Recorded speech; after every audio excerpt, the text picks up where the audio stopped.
consequently consequently consequently part of speech ជា noun បាទប្រែថាផលវិបាក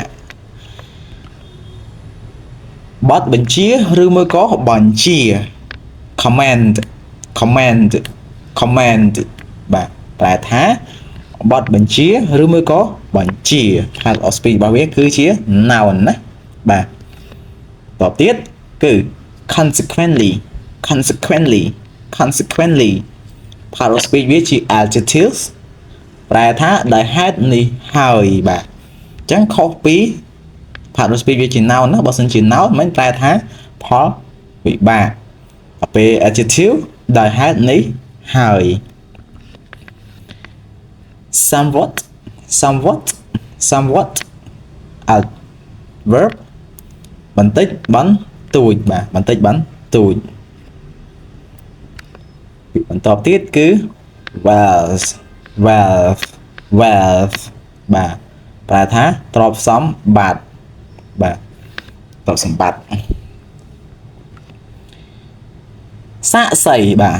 សាក្សីគឺ witness witness witness witness part of speech noun ប្រែថាសាក្សីបាទបងប្អូនស្គាល់សាក្សីបាទសាក្សីធ្វើសាក្សីដើម្បីជួយអ្នកដែលជាប់ទោសអញ្ចឹងទៅដើម្បីបង្ហាញថាអូបងប្អូននេះពិតជាឆ្លោះត្រង់អញ្ចឹងមែនណាហ្នឹងហើយបងប្អូនយល់ពាក្យសាក្សីអូខេសង្ស័យ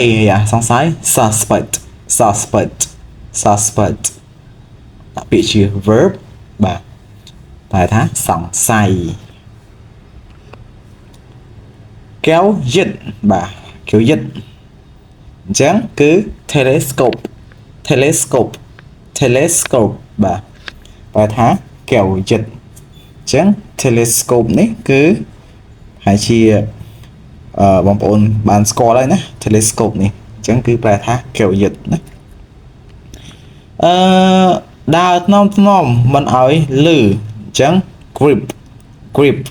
grip grip បាទពាក្យវាជា